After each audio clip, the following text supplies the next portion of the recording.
co-chair with the Ukrainian. I am co-chair of the Ukrainian Relief Task Force. We're in partnership with the Rotary Club of Oswiecim in Poland and Project Cure, which is the world's largest donor of donated medical supplies. Two objectives for today's meeting is one, just to let you know a little bit about task force and what we've done up to now, and then invite you to join the task force and take part in setting priorities, deciding how we should be allocating resources. Here are some others that I've been working with: UW Stevens Point, U.S. Ukraine Foundation, Patriot Transport. So Ukraine is seeing the biggest and fastest growing refugee crisis in Europe since World War II.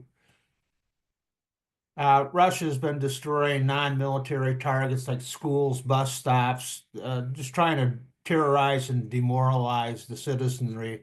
They've destroyed 65% of the energy generation capacity. So there's no lights, no gas, no heat.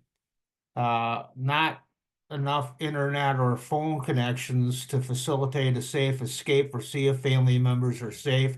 Women and children are 90% of the people affected by this, and they're at grave risk of gender-based violence and sexual exploitation. This is a very real problem.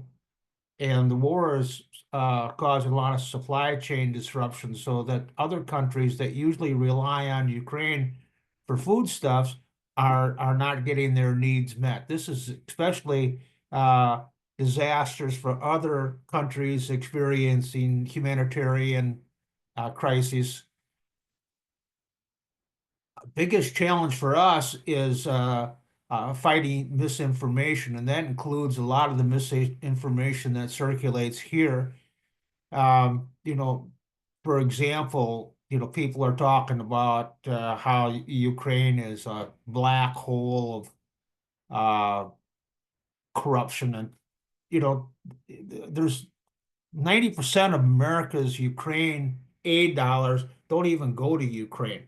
They stay right here in the United States. And there's over tens of billions of dollars in new industrial facilities, creating thousands of new jobs right here in the U.S. Some U.S. politicians claim that NATO was lame, and in fact, the European financial commitments towards Ukraine far exceed that of the United States. Here we have a graph to depict that. United States at 67 billion. This is last year's numbers, but this is the most recent that I could find on the graph. Uh, this is severely degraded Russia's military might. And when you see this misinformation out there, it breaks my heart. Our Rotary creed is it the truth? Is it fair to all parties? Our job is to promote peace, help women and children. Let's get the facts, let's share the facts, and let's act according to our creed. Um, just 10 minutes of fact checking every few days will make a lot of difference in our conversation within our clubs, and that is really important. So many of my colleagues are in Rotary don't know anything about a lot of the legal agreements that we have with the Ukraine, and that we're not standing up to them. Ukraine could be a real player. They're the largest country in Europe in terms of geography. They're the second largest iron ore reserves, third largest iron export. These guys are holders of terrific natural resources, fourth in the world in terms of barley, corn, third for potatoes, rye, largest natural gas pipeline system in the world, fourth largest, fourth largest in terms of a rail network. According to UNESCO, Ukraine is one of the most educated societies in the world. Why does this matter? It's because a large, resource-rich, pro-Western Ukraine could be a fabulous trade partner. And we have our Budapest province. If we fail to support Ukraine and all that natural and man-made wealth falls into Russians' hands, we're screwed. Putin has already formed an anti-American trade alliance. If we hand them Ukraine, that would be a huge problem for the U.S. economy. And these problems are not going to go away. The Budapest Memorandum is an agreement that stems from the need for nuclear disarmament. And it stems from the breakup of the USSR that left Ukraine being the third largest holder of nuclear warheads. And so Ukraine, Russia, US, and the UK made a commitment that Ukraine would honor, Russia would honor Ukraine's borders and they would respect their treaties and trade agreements with other nations. They could make those agreements as they wish as a sovereign, wholly independent nation. And the UK and the US made it a commitment to help Ukraine if Russia violated the Budapest Memorandum. Russia violates the agreement all the time. And most Americans are just simply not aware of the agreement and our legal commitment to stand by Ukraine. So how did I get involved? You guys may remember 2002, the world looked like it was going upside down. So I applied for Peace Corps and they asked me if I had any issues that would keep me from serving in certain locations. And I said, I'll go anywhere you want me. Now, this is before Russia invaded Ukraine. So I said, send me where you want. And this as long as the chances are pretty good that I won't get shot or where it's so hot that I wish I had been shot. And I got assigned to University Petromahia Black Sea National University in Mykolaiv, and that started a two-part 5-year career as a volunteer, teaching and living in Ukraine from 2003 to 2005, and then again 2017, 2000 or 2020 when I went over as a private citizen. Learned a lot about Russia's brutal suppressions and cultural erasing tactics. Um, and, when the Soviet Union collapsed in 1991, Ukraine voted 92% in favor of independence. Clearly, they wanted to be free. I was there in Ukraine for the Maidan uprising. This is when they kicked out the Russians when the Russians had tried to interfere in their elections. Then again, they did it in 2014. I wasn't there in 2014, but it was basically a replay.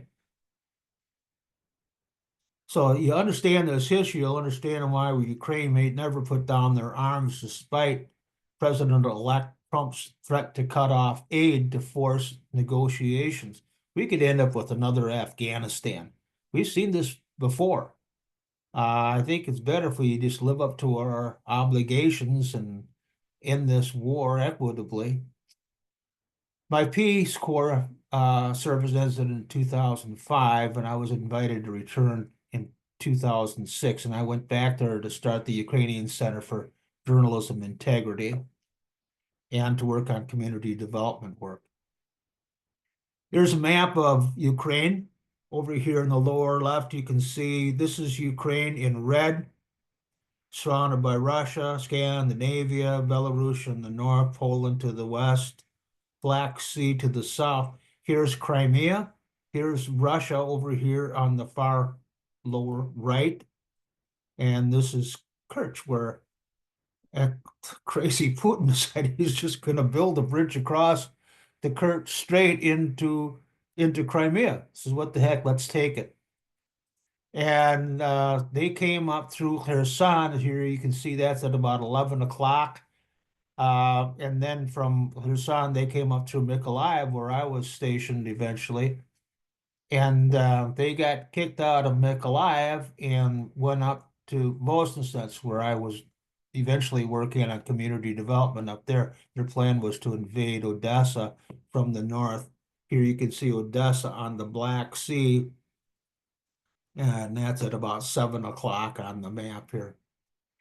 Poland over here on your far left, which would be west. We came across Poland and went into Lviv.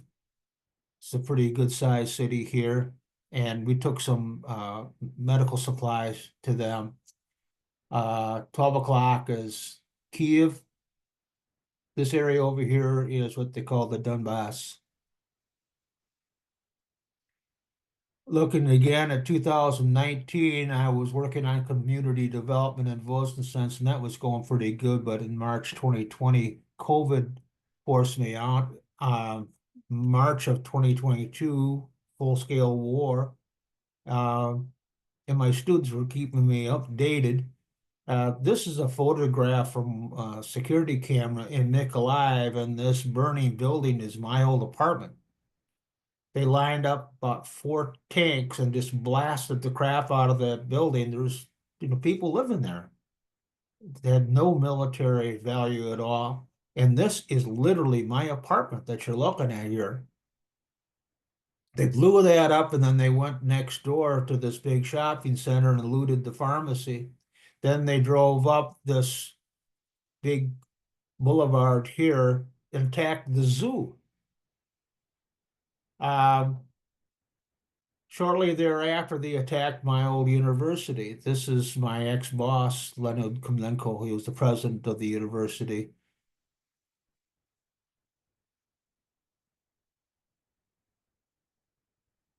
And they blew up the administration building just for the fun of it.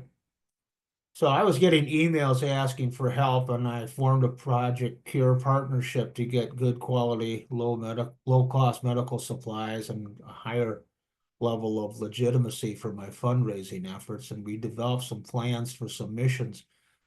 My first one was in August 22. My nephew Christopher and I purchased 2 cure kits. Cure kits can be purchased with a $250 donation, and we get $2,000 worth of medical supplies. We flew into Poland with those kits and then took trains across to Lviv. This is in the Krakow train station, and this is the border crossing at Przemysl. Then these guys are going in, and I was right behind this fellow with the check shirt.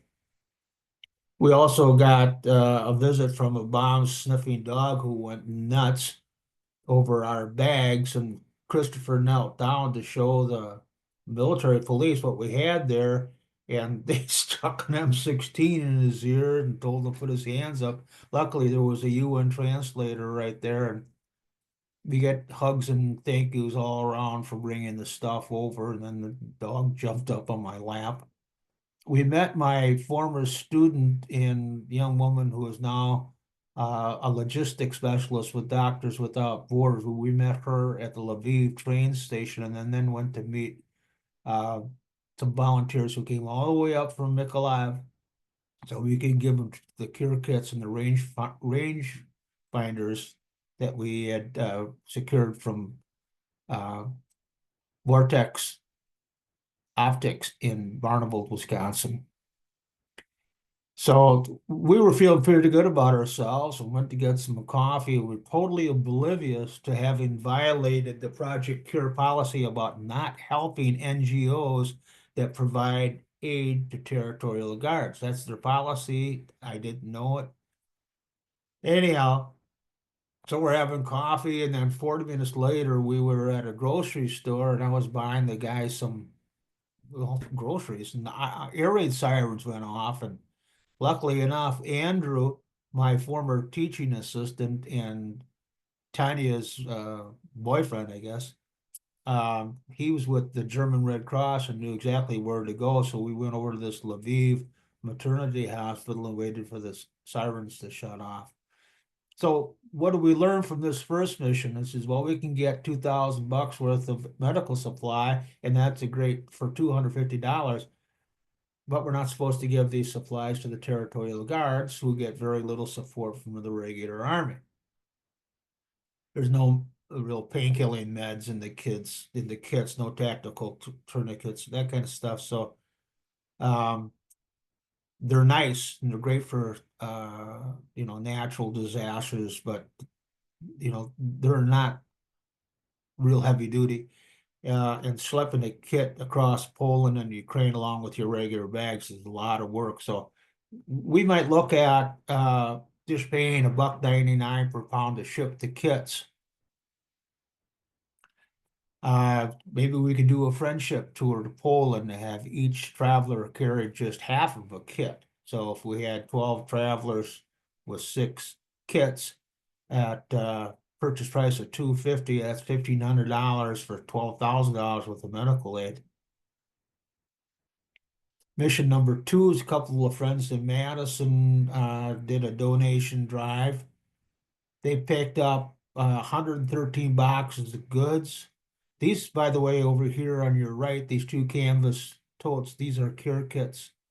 And we've got 11 of them boxed up in these cardboard boxes, plus about 850 pounds worth of over-the-counter medical supplies.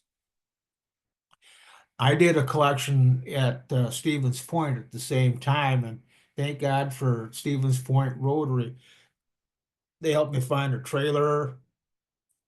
We went over to Rose's house to do the sorting. These are some helpers who were doing the sorting.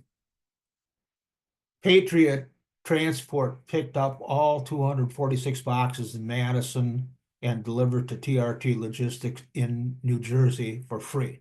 TRT gave a deep discount to ship. The U.S. Ukraine Foundation added 5 kits and $1,000 for fuel for the NGO over there in Voznesensk, so they could redistribute the aid in the Voznesensk, Mykolaiv, Kherson region. And U.S. Ukraine Foundation paid $10,600 to send those supplies by air and the medical supplies by air and the rest by sea. Now, the question is, can we get that lucky again? You know, we got 3 tons of humanitarian goods, 25,000 worth of medical stuff, plus survival gear. The container arrived just in time to help the victims of the Russians' international destruction of the Kakhovka Dam that flooded about 360 square miles. The NGO that received this is called Public Platform, also known as Vozhrodna. Here they are unloading the truck that brought over the container. So lesson learned on this one is that even a blind pig occasionally finds an acorn. We were extremely lucky to come upon all those generous partners, Stevens Point, Rotary, TRT, Patriot Transport, etc. So mission number 3, this was just my family and I wasn't a member of Rotary at this point. I was still doing this with just friends and family. We donated some money to partially sponsor a 40-foot Project Cure container for Hospital Number 1 in Mykolaiv. These sponsorships cost about $25,000 to $30,000 to send $300,000 to $400,000 worth of donated hospital equipment and medical supplies. Lesson learned on this one is that Project Cure container programs like Cure Kits are a really good deal. Unlike Cure Kits, the container sponsorship covers the contents of the container. This is donated stuff. Custom fees and shipping door to door. Cure Kits we have to pay for. We have to pay for the transportation, and the problem with the containers is that the contents can only go to government registered health care facilities. It's not always easy to find a cooperative hospital director or a hospital for that matter that we can work with. It could take some time to get through this process. Mission number 4, I finally joined Peace Corps in the summer of 2024 and became co-chairman. We received a really generous donation from Thomas Guyette, who some of you guys probably know, and from a guy named Jim Evans of Laramie, Wyoming. He's just a philanthropist. And they donated some money, and the Rotary clubs from around the district have donated some money, and we're working on a delivery to the Voznecens City Hospital. Plan is that the NGO public platform and the hospital will split this stuff, and most of the medical supplies will go to the NGO. The equipment will all go to the hospital. Mission number 5 is just taking place. We've got a donor up in Lake Tomahawk. She wants to donate 250 boxes of parts for General Electric CAT scan machines. And now these parts are in real high demand, and we're thinking we can swap them for a working CAT scan machine to ship to Ukraine. General Electric is known for their generosity here, so I think we can do this deal. And one of the guys in the task force has a professional relationship with GE, so I'm hopeful we can pull this one off. And we also do the tin cup tour, where I go out with a tent and try to get donations at various venues and various events. So these are just a few examples of things you can do. And of course, you guys know how to do fundraisers. You're Rotary, you've been doing this for about 100 years. And there's nothing to stop you from consolidating resource and doing a project with another club. And we'll help you. If you want some help, we'll help you, especially I think our strength is with your marketing plan and media strategy so that you guys can have a successful collection campaign. So I'm inviting you again to become a member of the task force and take part in deciding how we're going to prioritize projects, allocate resources. I'm also working with Michigan Tech, Northern Michigan, UW-Stevens Point, and other universities to start or restart Rotaract clubs. I can get into that another time, but I think I'm going to end it here and ask you if some of you might be interested in joining the club. And we're particularly in need of people who could be liaisons at each club so that we can have more effective communications between the clubs and the task force and, other guys like the Return Peace Corps volunteers. So if you can sign up, I'll appreciate it. And I'll end it here. And if you got any questions, fire away. Oh, by the way, we're having another Zoom conference for the task force and asking if you'd like, inviting you to join us on February 10th. We'll send information to you within the next week. So if you got any questions, fire away.